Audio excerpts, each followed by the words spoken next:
How you guys doing? My name is Christopher Brown, and you're now watching an episode of my podcast, Sports Talk with Chris.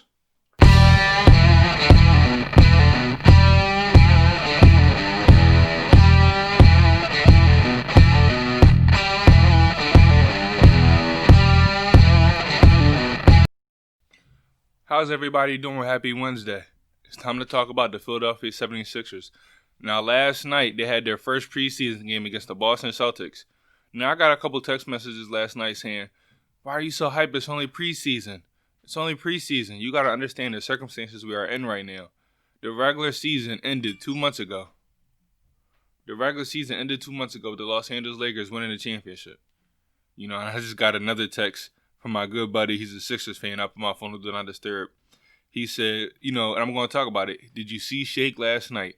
I'm going to talk about that soon. But, yeah. It's a preseason game. I understand. But the regular season starts in 6 days.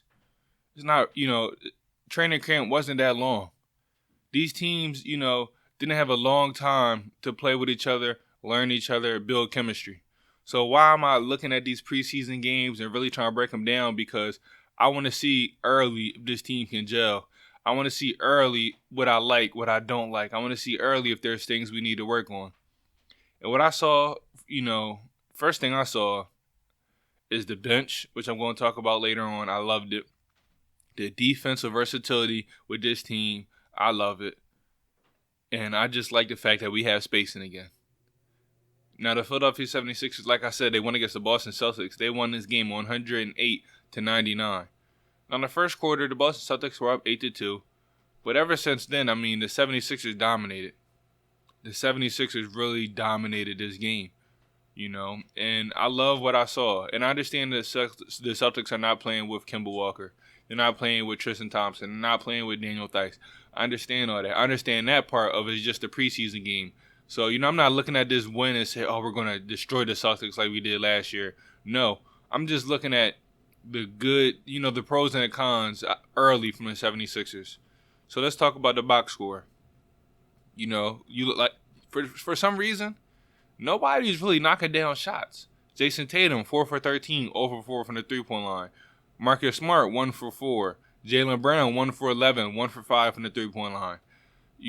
For the Celtics, their starters just weren't it. Off the bench, I'll give them their credit. Their young draft pick Pritchard looked good. Jeff Teague, veteran, looked good. And they were the only two guys, Tatum was in double figures, but they was really the only, two guys that had a really scoring impact for the Celtics. So, we just going to have to wait and see. But let's talk about the 76ers. Let's talk about Tobias Harris. 7 for 11 from the field, 1 for 3 from the three-point line, 1 for 2 from the free throw line, 9 rebounds, 3 assists, 16 points. What did I see early from Tobias Harris? Well, I saw Tobias Harris being able to get his shot whenever. And that's what I like about him in the starting lineup. To me, he has to be the guy that when we need a bucket, sometimes we're going to have to put the ball in his hand. Because he's the guy that off the dribble can get his own shot, better than Ben because of the shooting. Better than Seth Curry because he can get down to the paint. Better than Danny Green. Danny Green's not really, a dribble, do what I got to do and get a bucket type of guy. Joel Embiid, yes, dominant in the paint. But for that wing guy in this starting lineup, Tobias Harris has to be the most versatile. He has to be able to knock down the three-pointer at a high clip. But he has to be able to take advantage of all mismatches. If he have an oversized 4 against him, he needs to be able to take him off the dribble. If he has an undersized guy on him on a mismatch, he has to be able to post up. And from what I saw with Tobias Harris, this is what I expect, out of him this year. This is what I saw from him in the past couple years when he was put in the right place to, utilize his strengths. Tobias Harris can be a key piece for us moving forward. And so, like I said, I saw him getting his own shots. I saw him being able to take advantage of mismatches. I saw him, at the three-point line, the mid-range, in the paint. That's what I want to see from Tobias. He might not get all the, plays drawn for him. But once he gets that ball, I need to be confident in him getting a bucket. 7 for 11 shows me that he wasn't really forcing anything. He was getting to his sweet spots. If he can do that, if he can be an efficient scorer, I know we paid him a lot of money. He's not really a max contract type of guy. But if he can at least give us 20 on good efficiency, I love it. Next I'll talk about Seth Curry. Seth Curry, I understand he was 1 for 4 from the three-point line. I understand he was 3 for 8 from the field. But what I saw from Seth Curry is he's getting the shots. The open shots that I wanted him to take. Like I said, there wasn't a lot of guys that was hitting a three-pointer today. Everybody was bricking. I mean, he had a lot of in and outs. Joel Embiid, who I'm going to get to later, he was 0 for 4. He had a lot of in and out three-pointers. They were all good looks. And, when I look at Seth Curry and the value he brings to the starting lineup, like I said, this is a guy that is one of the best three-point shooters ever. I mean, second all-time in three-point percentage. His three-point percentage over the past couple years has been over 42% from the three-point line at a high clip. I understand the value Seth Curry is bringing to this starting lineup. When I saw him play, today, I saw him, be active. He was in a lot of pick and rolls, a lot of dribble handoffs. I think as time goes on, and, the chemistry gets there, he's going to get more shots and more opportunities. But from the first game I saw from him, I loved all the shots he took. I love the fact we got the ball in his hands. Joel Embiid setting a screen, or Ben Simmons, or even Tobias can set a screen, and they can play off that. I mean, Seth Curry can be the wild card, for the starting lineup. And, I understand he didn't have a lot of shot attempts. I understand he didn't make all his three-pointers. But if you go back and you look at the shot attempts he had, those were perfect. Him being able to space the floor when you have Ben Simmons driving down the lane, or when you have Joel Embiid in a post-up. Him being able to space the floor, like I said, and be that three-point shooter J.J. Redick was, but even better if you look at the percentages. So the value he's going to bring for us is great. Don't look at this first game and say 1 for 4, this guy can't shoot. No, nobody's making their three-pointers this game. Next, I'll talk about Danny Green. Danny Green only played 13 minutes. Understand that Danny Green was just in the finals 2 months ago. So I didn't even expect him or Dwight Howard to play at all, honestly. If they did, I didn't expect them to play a long stint of time. What I saw from Danny Green, 13 minutes, 4 steals. I saw that his defense is still there. And that's what we really, need from Danny Green. Like I said, that versatility, on the defensive side of this starting lineup, Danny Green can guard the 1 through 3. Ben Simmons can guard every single position. Tobias Harris can switch 2 through 4. Joel Embiid can be that defensive anchor. Seth Curry, his strong suits are defense, but you throw him with a Marcus Morris. I'm fine with that. Marcus Smart. That's what we threw him on this game. He's not that guy that's going to take over in the offensive end. Trying to look at Danny Green, I say, man, this guy's defense is still there. Only took 2 shots, 2 3-pointers. He was 1 for 2. I'm not looking at Danny Green to score 15, 16 points. I'm looking for Danny Green to be that over-loud defender, the over-reliable three-point taker. Just give me 9 to 10 points. I don't need you to score 20 points. That's not why you're here. You're here for experience, for veteran leadership. You're one of the best 3-and-D guys in the game. So I love what I saw from Danny Green. Now let's talk about our 2 stars. I'll talk about Ben Simmons first. Ben Simmons, I'm looking at it now. 3 for 5 from the field goals. 4 for 5 from the free throw line. I mean, that's great. 80% on 5 attempts from the free throw line from Ben Simmons is great. 10 points, 6 assists, 2 steals, 2 rebounds. Here's my thing. No, we didn't see Ben Simmons shoot a jump shot. When we saw him warming up, he was shooting a lot of jump shots, making it his form looks good. I'm still standing on, before we even see him take a three-pointer, before we even see him take a mid-range, he has to learn how to be aggressive first. So that means when he's driving down the paint or he gets the ball in a fast break, look to dunk on everybody. 6'10", 240 pounds. Sometimes you're a little bit too passive. Look to dunk on everybody. Let me repeat this. Ben Simmons is 6'10", 240 pounds. Before Giannis started taking jumpers, you know what Giannis can always go back to? Being dominant in the paint. Now, no, Ben Simmons isn't 7 foot. He's 6'10". No, he doesn't have the longest arms. Well, man, 6'10" point guard, 240 pounds, should be able to dominate anybody that's guarding you. When you're on that fast break, and I'll say this with the 76ers, if Ben Simmons is in a game and we're about to run a fast break, the ball should only be in his hands. I understand, it's our first time playing against another team, but I've been saying this for years.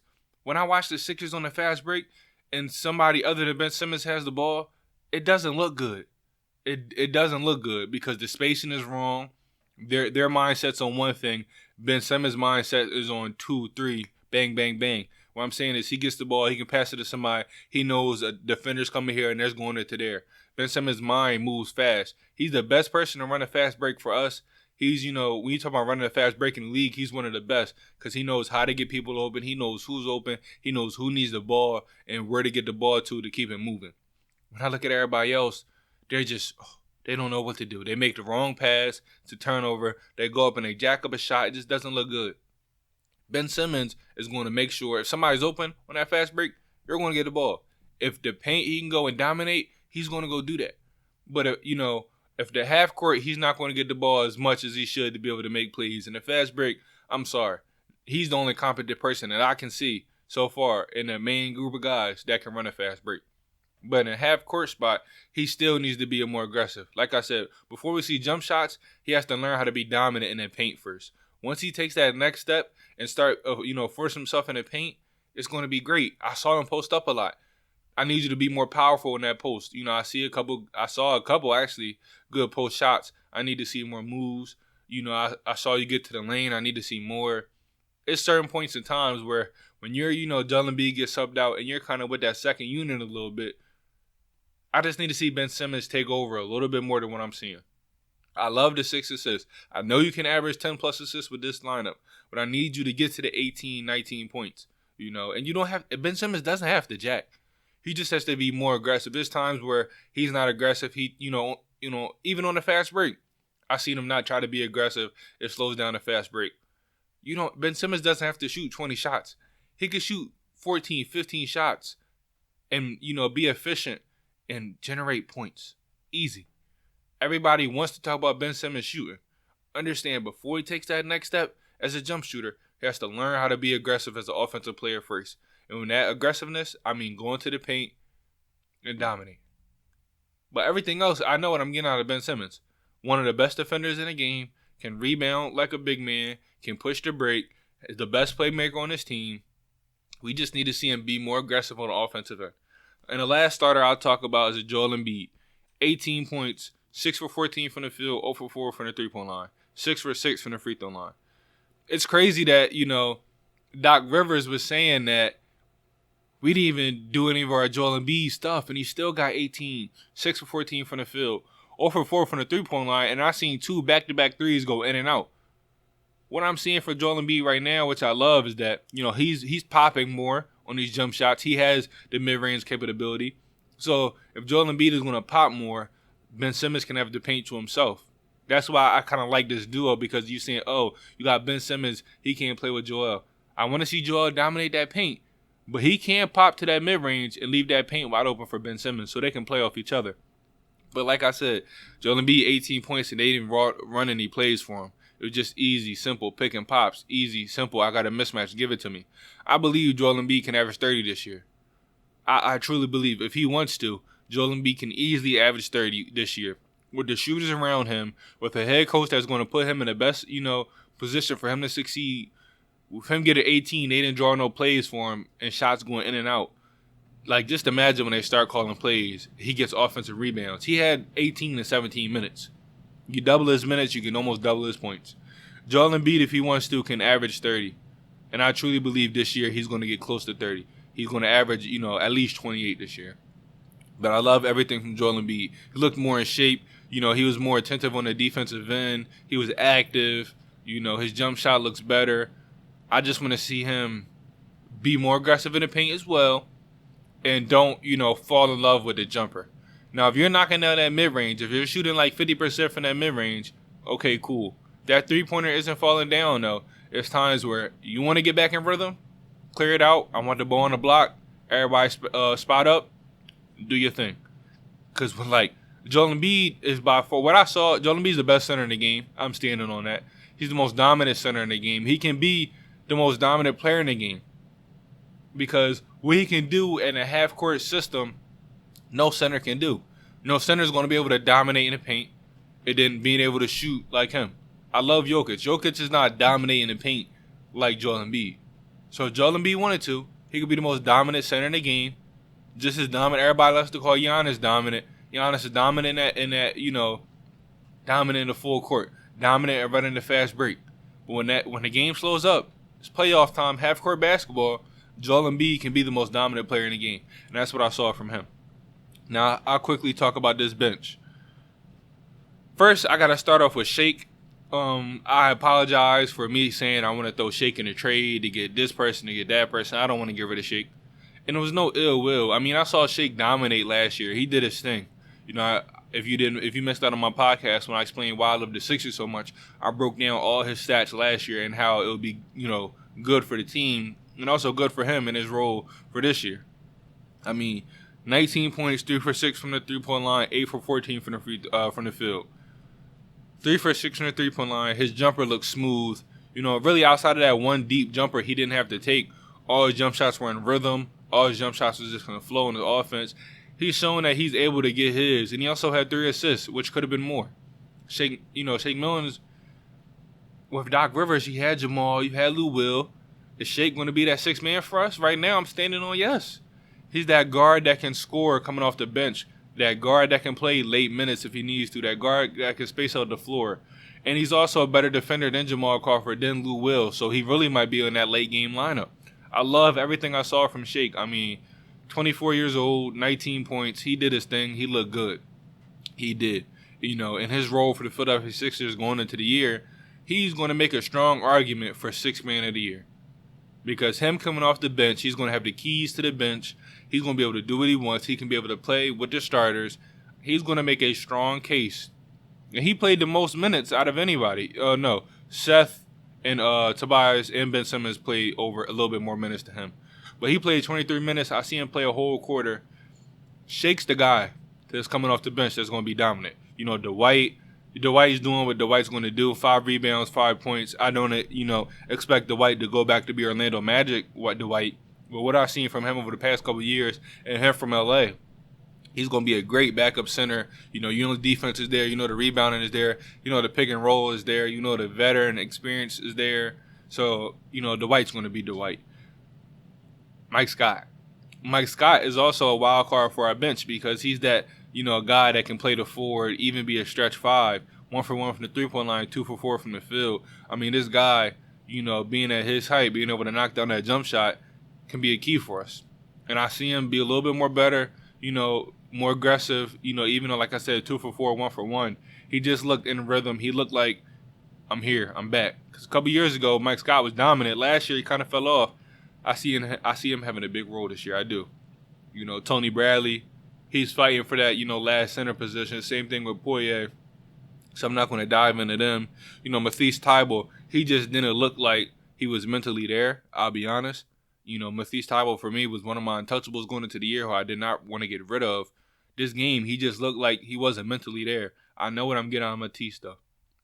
Arguably, the second best defender on this team. Can take over to be, what Danny Green's career was, that 3-and-D guy, that 2-way guy. He just has to be a little bit more aggressive on the offensive end. He needs to cut down on the mistakes. He just needs to mature a little bit faster because he can and should and possibly will be a big, piece for the Sixers' future. I'll talk about Korkmaz next. I didn't like Korkmaz at all. I'll be honest. I didn't like him. Didn't know why we signed him. Didn't want to re-sign him. I was so impressed by Korkmaz's play. I understand he's 0 for 3 from the 3-point line. He's supposed to be, one of the best shooters on this team. But everything was good looks from him. Looks that I'm confident in him knocking down in the season. But one thing that was, sparked my eye is that he got a little bit bigger. So his defense was a little bit better. He was driving to the basket. He was doing more with the ball in his hand. That's a W. Because if Korkmaz's 3-pointer, isn't, falling last year, he brings no value. But this year, being a little bit bigger, he could defend a little bit better. He's showing he could do more with the ball in his hand.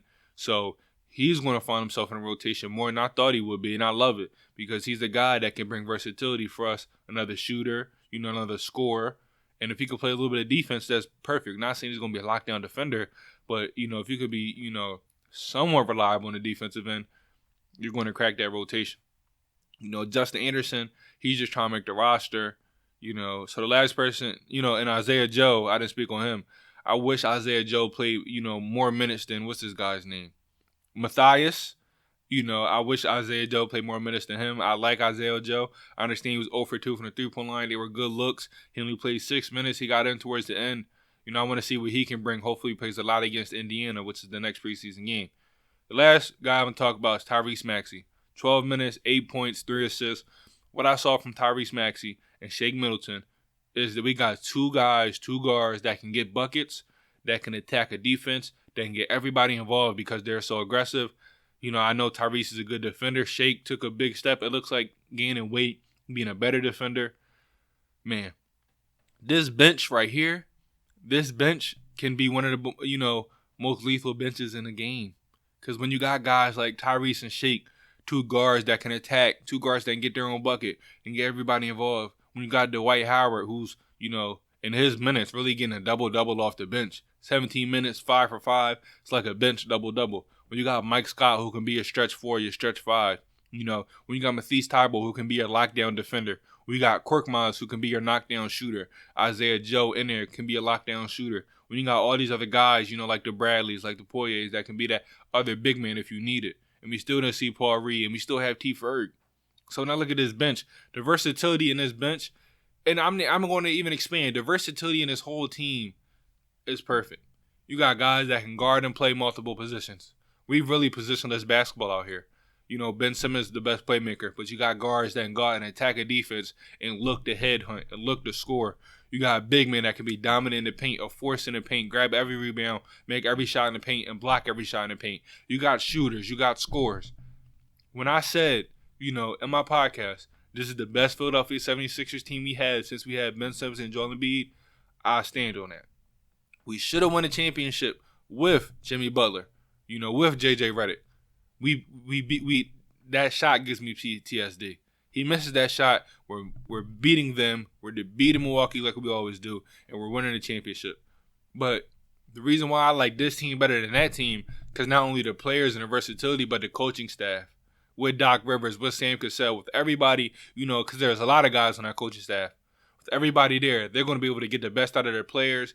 Sam Cassell, I call him the point guard guru. Him, seeing the stride Shake is making this year, he's going to be a candidate for 6th Man of the Year.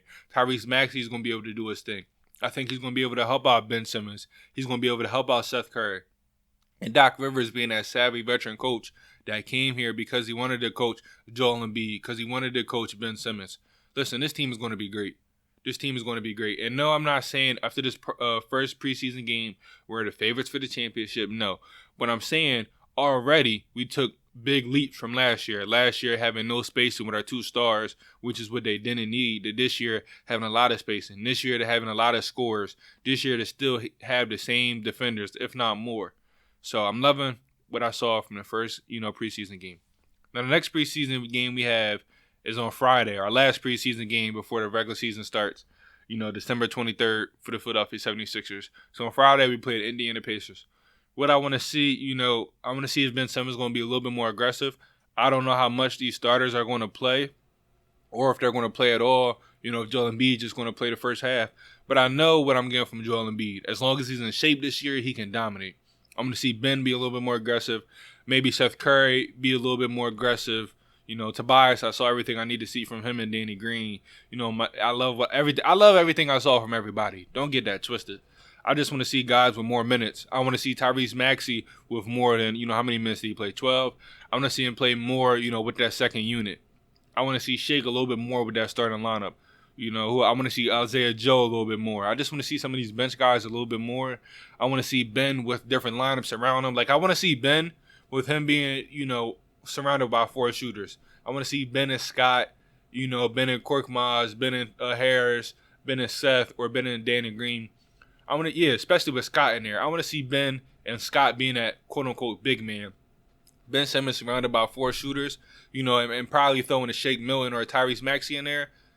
That's what I want to see. I want to see Maxey play a little bit more with guys that there's going to be in a rotation. Maxey with Milton, Maxey with Tobias. I just want to see different lineups be thrown around. But like I said, I loved everything I saw from this Philadelphia 76ers team. Yes, we're 7 for 29 from the three-point line. But the looks we had were great looks. We're going to be a great three-point shooting team. We're going to be versatile in the defensive end. We got playmakers. We got scorers. We got defenders. Ladies and gentlemen, Philadelphia 76ers fans, or Philadelphia 76ers haters, or NBA fans in general, be on the lookout for this young team because they're headlining this year and they're on a mission. Thank you, everybody, for watching Sports Talk with Chris. This, first preseason 76ers game breakdown. If you're a 76ers fan, let me know, what you thought about the game in the comments. What did you like? What did you dislike? What do you want to see more of? What do you want to see less of? I'll throw some questions out on my social media. You can follow me on Instagram and Twitter at sportsw_Chris. You can like my Facebook page at Sports Talk with Chris. And be on the lookout for more content coming soon. Maybe today, definitely tomorrow. But have a great day. Make sure you like, comment, subscribe, and peace out.